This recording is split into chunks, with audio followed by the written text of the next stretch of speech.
തിരുവനന്തപുരത്ത് ലൈഫ് ഗാർഡിന് തെരുവ് നായയുടെ കടിയേറ്റു. തിരുവനന്തപുരം വർക്കല മന്ദറ ബീച്ചിലാണ് ലൈഫ് ഗാർഡിന് തെരുവ് നായയുടെ കടിയേറ്റത്. ഡ്യൂട്ടിക്കിടയിലാണ് ലൈഫ് ഗാർഡിന് തെരുവ് നായയുടെ കടിയേറ്റത് വെമ്പായം സ്വദേശി ഗോകുൽ എന്ന ആൾക്കാണ്. നിരവധി സഞ്ചാരികളാണ് ഇവിടെ ഈ മാന്തറ ബീച്ചിലെത്താറുള്ളത്. Papanasam beach, Enikkal beach, Mandra beach എന്നിവിടങ്ങളിൽ തെരുവ് നായ്ക്കൾ കൂട്ടത്തോടെയാണ് സഞ്ചാരികളെ ആക്രമിക്കുന്നത് എന്നാണ് നാട്ടുകാർ പരാതിപ്പെടുന്നത്. നഗരസഭാ അധികാരികൾ തെരുവ് നായകളുടെ ആക്രമണത്തിനെതിരെ ശക്തമായ നടപടി സ്വീകരിക്കണമെന്നാണ് ലൈഫ് ഗാർഡ് ജീവനക്കാർ ആവശ്യപ്പെടുന്നത്. ആ ആവശ്യം നിലനിൽക്കെയാണ് ഇപ്പോൾ ഈ രീതിയിൽ തെരുവ് നായയുടെ ആക്രമണം ഏൽക്കേണ്ടി വന്നിട്ടുള്ളത്. തിരുവനന്തപുരം വർക്കല മന്ദറ ബീച്ചിൽ ഡ്യൂട്ടിക്കിടയിൽ ലൈഫ് ഗാർഡിന് തെരുവ് നായയുടെ കടിയേൽക്കുന്ന അവസ്ഥ ഉണ്ടായിരിക്കുന്നു. ആ കടിയേറ്റ് ചികിത്സ തേടിയിരിക്കുന്നത് വെമ്പായം സ്വദേശി ഗോകുൽ എന്ന ആൾക്കാണ്.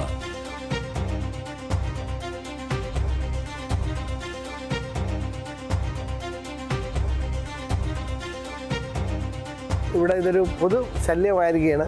ഇവിടെ ഇന്നലെ ഡ്യൂട്ടി ചെയ്ത ലൈഫ് ഗാർഡിനെ വളഞ്ഞിട്ടാണ് ആക്രമിച്ചത്. ആ ഡ്യൂട്ടി ഒതുക്കി സാധനങ്ങളും കൊണ്ട് വരുമ്പോൾ കുറേ നായ്ക്കൾ വളഞ്ഞിട്ടാണ്. അപ്പോൾ ഇതിപ്പം ഞങ്ങൾക്ക് സ്വതന്ത്രമായിട്ട് ജോലി ചെയ്യാൻ പറ്റാത്തൊരവസ്ഥയാണ് ഈ ബീച്ചുകളിൽ.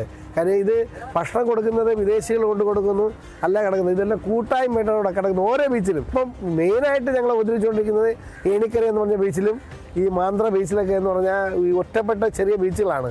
അപ്പോൾ അത് ഭക്ഷണങ്ങൾ ഗസ്റ്റുകൾ കൊണ്ട് കൊടുക്കുന്നതുകൊണ്ട് തിരിച്ചു വരുമ്പോൾ നായ്ക്കൾ വരും. ഇന്നലെ തന്നെ ആ ലൈഫ് ഗാർഡിനെ ഉപദ്രവിച്ച 7-8 നായ്ക്കളാണ്. അപ്പോൾ എനിക്കൊരു ഇത് പറയാനുള്ളത്, ഇത് ഇപ്പം നമ്മുടെ ബഹുമാനപ്പെട്ട ട്രിവാൻഡ്രം മേയർ ഞങ്ങളുടെ നാട്ടിലൊക്കെ, ഞാൻ കോളത്തുകാരനാണ്, അവിടെ ഇപ്പോൾ എല്ലാ പട്ടികളെയും പിടിച്ച് ഷട്ടറിലാക്കാനുള്ളതുകൊണ്ട് ആ ഒരു തീരുമാനം ഇവിടെ ഉണ്ടാവണം.